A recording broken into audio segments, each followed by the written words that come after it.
Bonsoir et bienvenue dans les Pronos NFL, l'émission des experts de la NFL en France et dans le monde.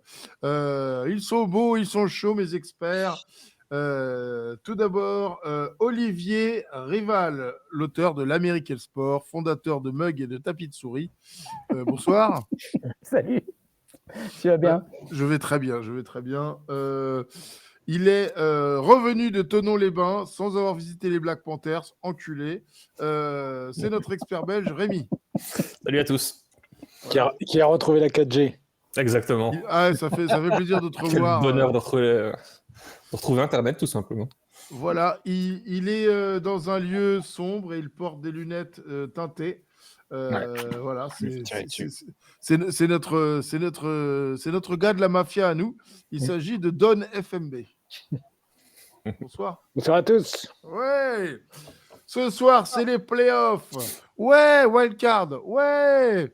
Bientôt, on va récupérer nos lundis matins. Ouais. Bref, 6 matchs ce soir parce que tu le mérites. On fait tous les matchs des playoffs. Tous. Les Cowboys contre les Bucks.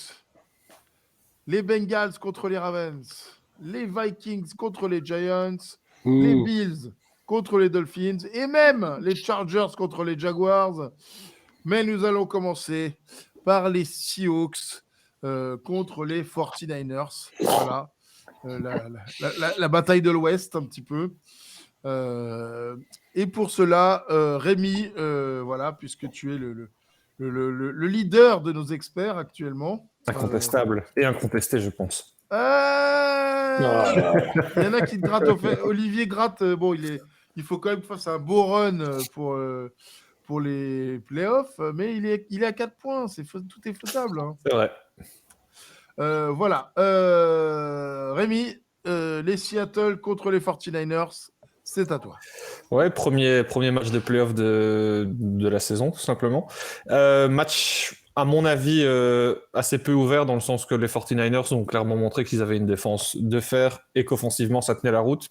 Ils sont sur une magnifique série de victoires depuis que CMC est arrivé. Et Brock Purdy fait le boulot de touchdown par match. Peu d'erreurs. L'une ou l'autre interception qui parfois sont la responsabilité des receveurs. Donc, j'ai tendance à croire que c'est quand même un premier match sympa pour lui en playoff parce que c'est une première expérience difficile, on le sait bien. Pour un rookie, en plus, quelqu'un qui ne s'attendait pas à jouer, c'est d'autant plus challengeant.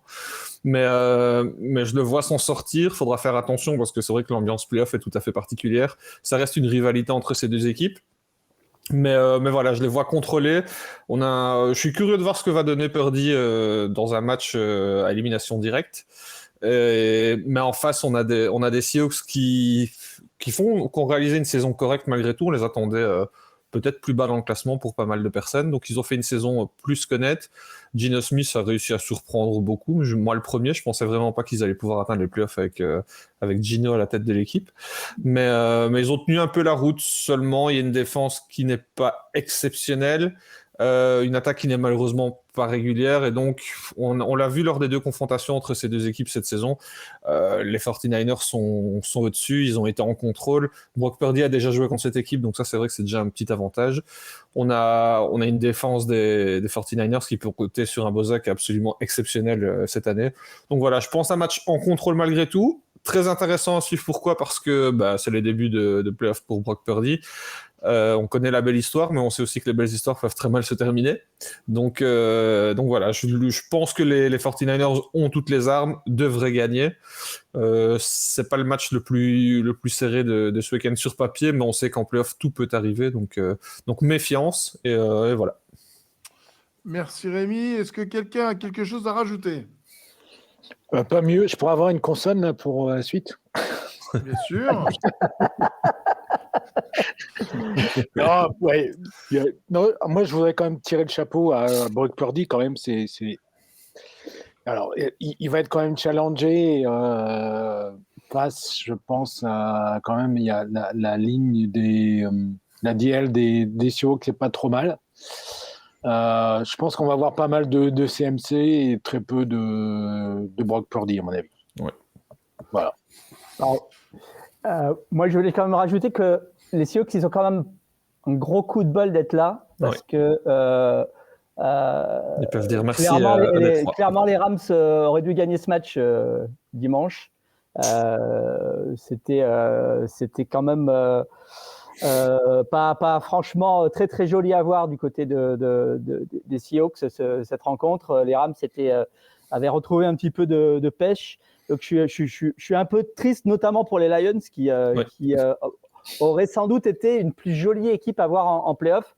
Donc voilà, rien que pour ça, j'aimerais que les 49ers gagnent parce que je suis pas franchement convaincu par cette équipe des Seahawks après ce qu'ils ont fait ces dernières semaines. C'est clair. Olivier qui se foutait de ma gueule parce que je disais que les Lions c'était une bonne équipe en début de saison. Hein. Non, mais c'est vrai, t'avais raison. Et Ouais. ils ont fait du beau football et c'est assez injuste qu'ils soient pas qualifiés au final. Ouais. Voilà, c'est le chevalier de l'injustice et il croit aux Lions. C'est FMB. Lions. Crazy Lions. Olivier Rival, les Chargers contre Jacksonville. Qu'est-ce qu'on en pense? Rien. Alors, les Chargers contre Jacksonville, qu'est-ce qu'on en pense? Alors déjà, c'est assez miraculeux que Jacksonville se retrouve là. Ils étaient quand même très très mal partis. Ils sont là aussi grâce à l'effondrement complet des Titans en cette fin de saison, puisqu'ils étaient quand même avec une fiche de 7-3, ils finissent avec 7-9.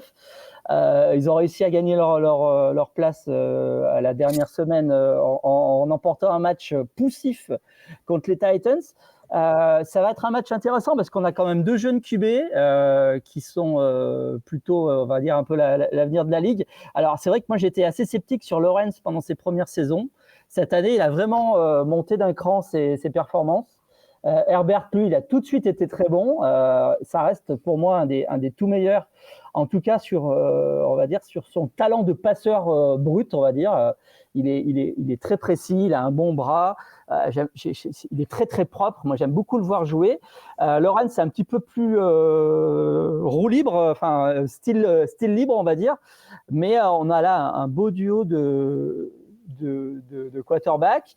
Il y a une défense de Jacksonville qui continue d'être quand même la force de cette équipe. Donc, il faudra voir un petit peu ce que ça va donner contre l'attaque des Chargers. Alors, le problème que j'ai sur ce match, c'est que les Chargers, c'est une équipe qui est très irrégulière. Ils peuvent faire des matchs où ils sont top 5 de la ligue et puis des matchs où ils passent complètement à travers. Donc là, on ne sait pas trop l'équipe qu'on va avoir sur le terrain du côté de Jacksonville. Malgré tout, moi, j'aurais plutôt tendance à partir sur les Chargers parce que si on fait la somme du potentiel, des talents, de l'expérience, etc., les Chargers restent une équipe qui, à mon avis, a un petit peu d'avance par rapport aux Jaguars. Pour moi, c'est deux équipes qui sont plutôt sur la phase ascendante, qu'on va peut-être retrouver dans les playoffs pendant quelques années à venir. Là, c'est deux équipes qui sont relativement jeunes et inexpérimentées. Donc, ça va être intéressant de voir comment ces deux quarterbacks, ces deux attaques font leur vrai début dans des playoffs NFL. Mais je donnerais quand même l'avantage à Herbert et aux Chargers. Est-ce que quelqu'un a quelque chose à dire? Moi, je trouve que c'est sans doute le match le plus indécis de cette semaine. C'est vrai que sur papier, c'est peut-être pas le plus sexy, mais comme le dit Olivier, c'est quand même deux équipes intéressantes à suivre parce que à mon avis, on va les revoir en playoff dans les années qui suivent. Et, peut-être pas pour jouer les premiers rôles tout de suite, mais en tout cas, ils y seront. Donc, ouais, curieux de voir ce que ça peut donner. Ouais, moi je suis assez d'accord. C'est deux futurs grands QB de la NFL qu'on a. Là. Donc, rien que pour ça, ça vaut le coup de regarder le match. Herbert est excellent. Je trouve qu'il s'améliore de saison en saison. Lawrence a fait un gros boulot cette année quand même, parce que c'était pas simple pour lui de passer un système de l'année dernière avec Urban Meyer qui est resté pas longtemps et qui a un système assez compliqué aussi, d'avoir un coach intérimaire et puis là de repartir avec un nouveau système. Donc je pense qu'il a fait un bon boulot. Son pote Étienne l'aide aussi, donc c'est bien et je pense, oui, c'est des futurs clashs j'espère, de grands QB qu'on va avoir de saison en saison. Écoutez, merci, messieurs. Le match que certains attendaient ici, j'aurais dû le mettre en dernier. Les Bills contre les Dolphins. Alors, sushi ou pas sushi, Olivier? Alors écoute, la semaine dernière, j'ai été un petit peu, un petit peu too much peut-être dans ce que j'ai dit, parce que j'ai dit que l'équipe qui allait avoir les Dolphins au playoff J'allais le dire. aurait beaucoup de bol. Alors sur le papier, c'est vrai, parce qu'à mon avis, les Dolphins sont l'équipe la plus faible des playoffs, en tout cas dans l'AFC. Mais au final, pour les Bills, c'est pas forcément un cadeau parce que c'est un rival de division et que c'est jamais simple de jouer contre un rival de division en playoff.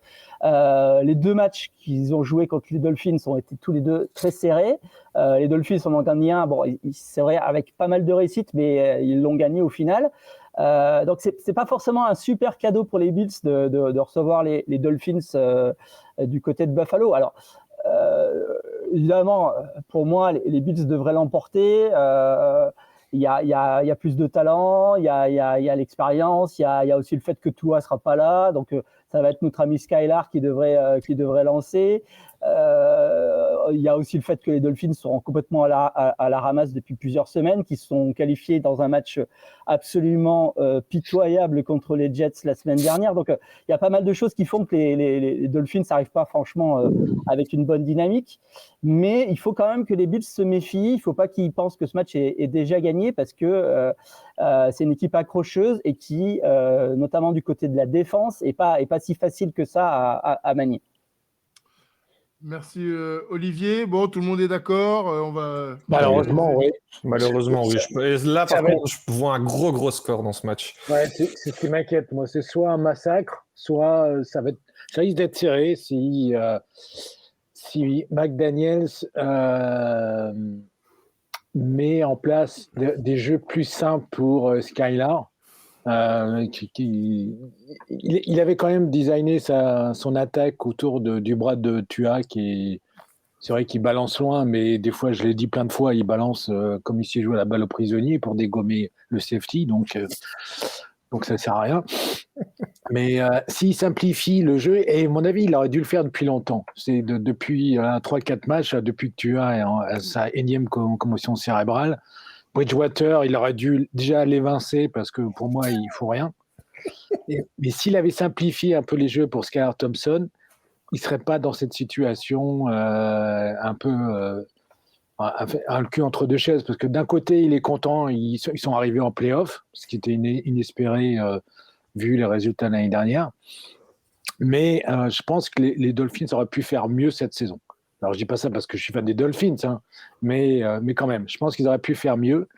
Surtout côté défense, là, je suis un peu déçu parce que la défense l'année dernière était vraiment top. Là, je pense qu'ils ont un peu baissé. Mais sur un coup de morale, d'orgueil, peut-être que le match risque d'être serré. Mais j'y crois pas trop parce que tu sens les fans de Buffalo vont nous balancer des boules de neige. Comme c'est des méchants. Poisson surgelé au menu de ce match. Exactement. Merci beaucoup, messieurs. Le Vikings contre les Giants. FMB, vas-y, puisque tu y es. Non, non, je devais faire Ravens Bengals. Il faut savoir. Mais celui-là aussi. Tu le fais après, tu as 2 matchs.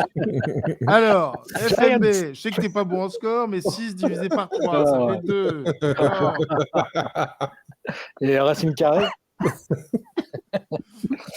Ouais, c'est le match. C'est un match où, quand même, j'ai hésité, comme je l'ai dit en préambule, ça vous a bien fait rire, mais peut-être que les Giants. Il y a toujours une surprise. Hein. Méfiez-vous parce qu'il y a quand même des jours une surprise dans les wildcards, dans les playoffs. L'année dernière, on ne voyait pas les Bengals aller aussi loin.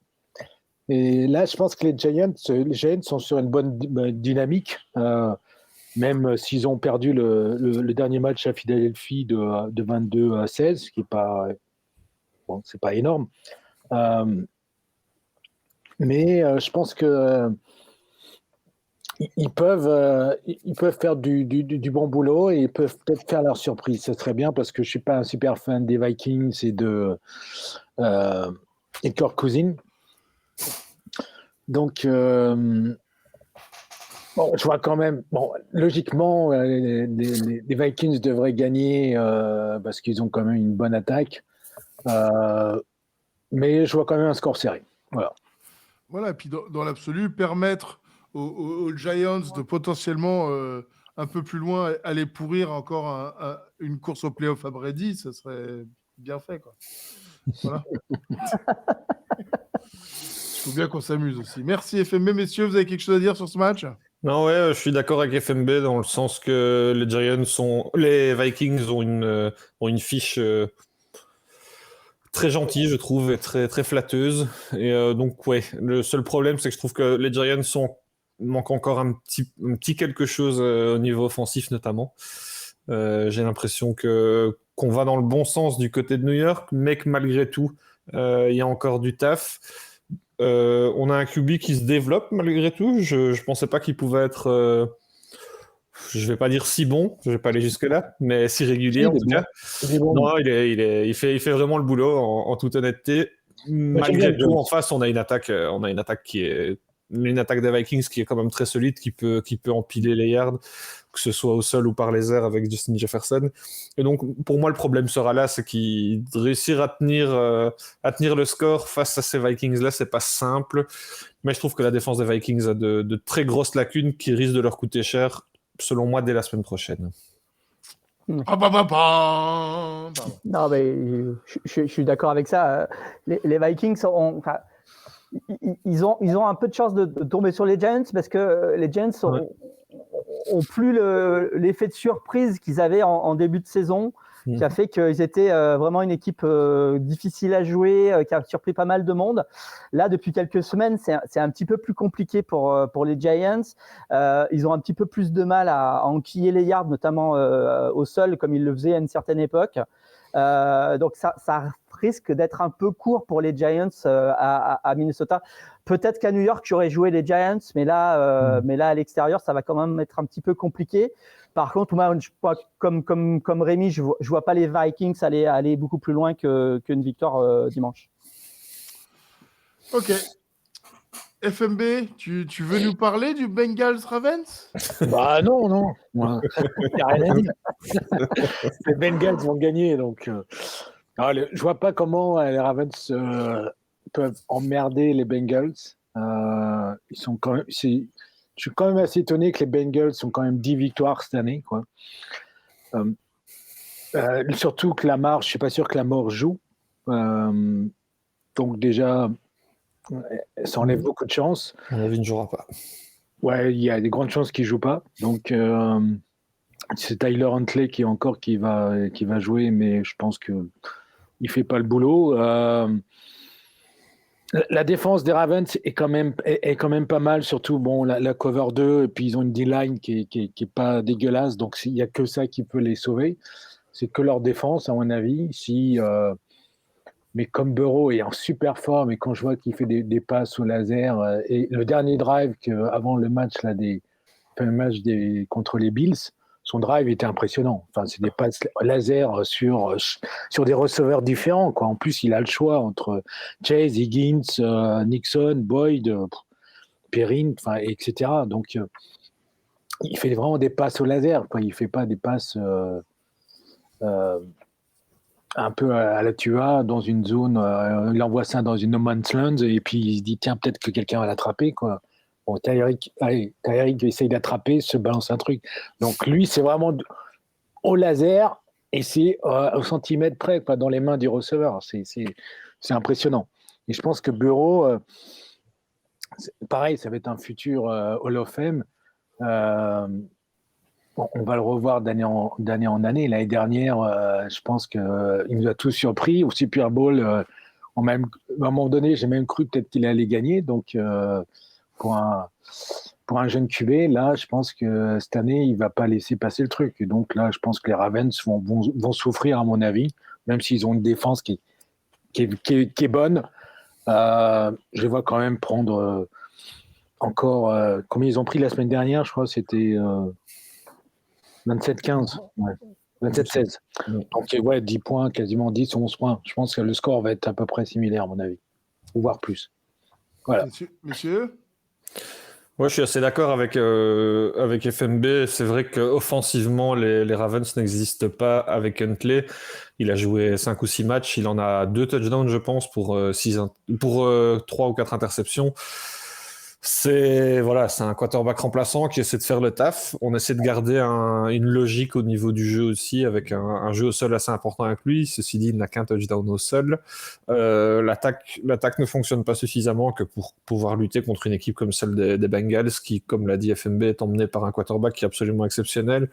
On a un receiving corps qui fait le boulot. Ja'Marr Chase a quand même encore réalisé une belle saison. On l'attendait au tournant cette saison. Boyd est toujours là. Et surtout, il y a un Joe Mixon qui, pour moi, est très important dans ce type de match parce qu'on a une défense en face qui peut être menaçante pour Burrow. On a un running back qui est capable de réceptionner pas mal de ballons. Ce serait pas étonnant de le voir avec 6 ou 7 réceptions cette semaine. Ça permet de donner de l'air à Burrow, d'éviter la pression et d'aller chercher des first downs très précieux. Donc ouais, je pense vraiment que les Bengals ont un match relativement facile qui les attend. Ouais. Moi, je suis assez d'accord et je suis très très impressionné par les Bengals de ces dernières semaines. Pour moi, c'est l'équipe qui a fait le meilleur football là depuis un mois. En plus, là, ils ont une espèce de colère là qui les a pris un petit peu lié au match arrêté, au fait qu'on les a un peu menacés de faire le match sur terrain neutre, etc. Enfin, j'ai senti que ça les avait soudés, que ça les avait un peu énervés. Ils ont un peu les glandes. Donc, je pense que pour les Ravens, ça peut peut-être être pas bon du tout, ce match. Je ne serais pas étonné qu'il y ait une bonne fessée dimanche de ce côté-là. Les Bengals allaient bouffer du steak de buffalo, donc. Alors, franchement, je suis plus inquiet par les Bengals que par les Chiefs avant. Je suis assez d'accord. Ah oui, moi aussi. Pas de souci. Ah là là. Et donc, pour finir, Rémi, tu vas nous parler des Cowboys contre les Pirates. Exactement. Le Cowboys Buccaneers. Oui, je sais, les Buccaneers, c'est pas vraiment des pirates. Bref, je sais. Les corsaires. Même pas. C'est boucaniers, je crois. Les boucaniers, c'est ça, ouais. Et voilà. Rémi, qu'est-ce qu'on en pense de ce match? Tom Brady, c'est fini ou Tom Brady, c'est fini. Non, il revient. Il reviendra. Il reviendra. Il fait quand même une bonne saison, lui.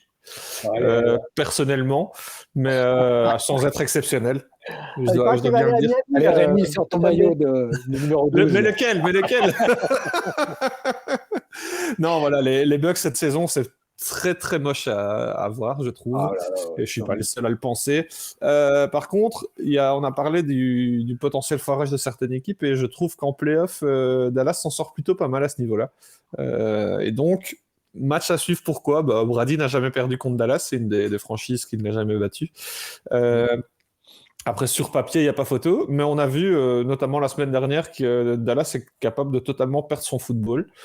On l'a vu contre les Commanders, qui ne sont pas non plus une des grandes écuries de la NFL. Sur papier, il n'y a pas photo. Les Cowboys ont plus de talent à tous les niveaux. Mais il y a un mais, c'est toujours ce potentiel foirage énorme du côté des Cowboys et ce Brady qui est capable de garder son équipe dans le match tant bien que mal. C'est juste que là, offensivement, il n'y a absolument aucun running game, donc je ne vois pas comment ils peuvent s'en sortir. Ils vont encore devoir balancer 55 passes sur le match. On sait que c'est jamais très très bon signe. Je vois Dallas l'emporter. C'est juste, ça pourrait être intéressant, c'est ce potentiel foirage. On sait que Dak Prescott peut passer en travers. La semaine dernière, il a vraiment été très mauvais.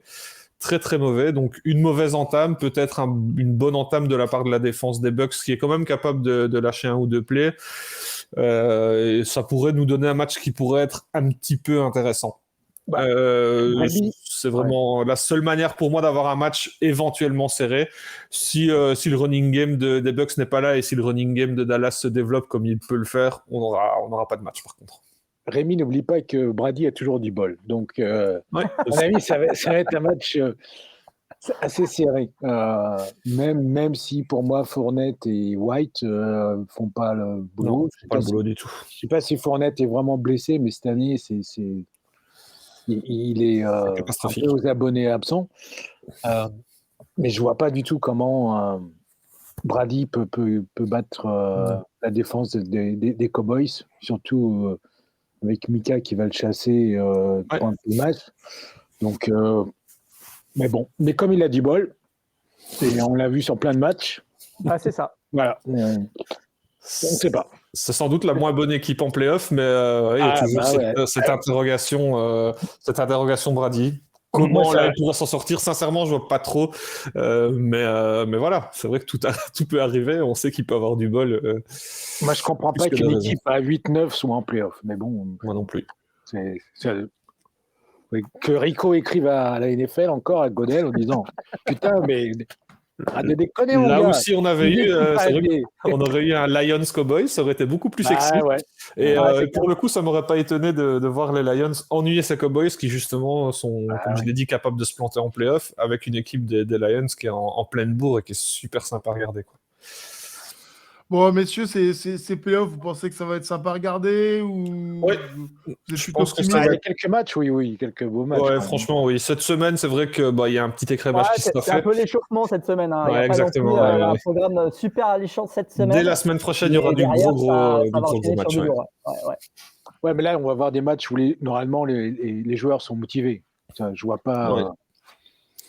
Et puis on aura notre annuelle grosse surprise, donc il y aura une grosse surprise. Voilà. Moi, je mise sur les Giants quand même. Il pourrait y avoir les 3/4 de la NFC Est en playoff la semaine prochaine encore, quoi. Ouais. Il pourrait. Il suffit que les Giants gagnent. Hein. Ouais, c'est ça. Oui, c'est ce que je te dis. Oui. Moi, la surprise, s'il y a un upset, ce sera les Giants. Moi, si je vois un upset, je vais miser. Allez, on va miser les Bucks, hein, potentiel foirage des Cowboys. Donc. On sait que tu es un fan de Tom Brady. Allez, sors le poster derrière. Si upset il y a, ce sera 17. Hein, que ce soit clair. Ouais, moi, mon upset, je l'ai joué, c'est Jacksonville pour moi. Semi-upset. Ouais, parce que là, il y a clairement là, il y a des équipes qui il y a match. Là. Pour le coup, il y a match, donc ce ne sera pas vraiment un upset, mais c'est sans doute le match le plus serré potentiel. Ouais. Et toi, Olivier, ton upset, c'est qui? Rico. Miami. non, mais écoute, dans les upsets dont on a parlé, malheureusement, Brady est encore capable de s'en tirer. Ouais. Ah là là. Merci, messieurs. Réjouis-toi, c'est une chance d'être pour les Giants de jouer contre. Ah non, mais c'est ça. Moi, je suis impatient de voir Brady encore contre les Giants en playoff. Ouais, d'ailleurs, tu l'as, ton maillot Brady, là, on le voit, là. On est gris en bas. Non, c'est Tylo. Non, même pas. Celui-là, je crois que c'est un Gronk, celui-là. Ah, un gris, le gris, là. Ah, non, le gris à côté, c'est Tylo, à mon avis. Non, il n'est pas là, Tylo. Okay. Vous voyez que c'est rangé. Ici, il y a la FC Est. En face, la NFC Est. Ah. C'est symétrique. La FC à gauche, NFC à droite. Voilà. Bravo, Rico. Attends, je les connais pas par cœur, les divisions, je vais être honnête, donc j'ai dû me casser le cul à être sûr pour les... Je vois pas le maillot des Dolphins, hein, par contre. Débile. Si, regarde. Juste là. Hop là. Regarde comme c'est beau. Oh là, c'est un vieux, ça. C'est tous des vieux, hein. C'est tous des Reebok, hein, parce que les Nike, c'est de la merde. Donc, c'est tous des vieux, quoi qu'il arrive. Et Buffalo Buffalo, il doit pas être il est là, il est juste à droite des Dolphins. En blanc. Ah ouais, celui-là. Très bien. Super match, là, pour le coup. Mais là, Rico, tu déconnes, là. Non, mais... Mais il y a écrit Edouard dessus, c'est mon deuxième, troisième prénom. Donc Edouard, je te demande de changer ton placard. Il est allé le chercher, celui-là. Il n'y en a pas beaucoup, à mon avis. Même Olivier n'en veut pas de celui-là. Non, attends. Edwards. Non, mais Bills, j'en ai 3. Je crois que j'ai Fletcher quelque part. Ah, c'est déjà un peu mieux, Fletcher. Ouais. Et celui que je porte, je ne sais même plus le nom qu'il y a dessus, mais c'est un 14. Donc je ne sais plus très bien ce que c'est. Un Frank Reich? Ah. Non, c'est pas ça. Ah, 14, Frank Reich? C'est pas ça, je te dis. Ah, dommage. C'est un autre 14. Pas Bledsoe non plus, du coup. Voilà, bon, messieurs. Surtout pas Bledsoe. Bon, messieurs, si vous n'avez rien à rajouter, on va foutre la paix aux gens. Exactement. Et se Bah, préparer. il y a quand même, on n'a pas parlé il y a le grand ménage qui arrive au niveau des coachings. Hein. Le carrousel commence.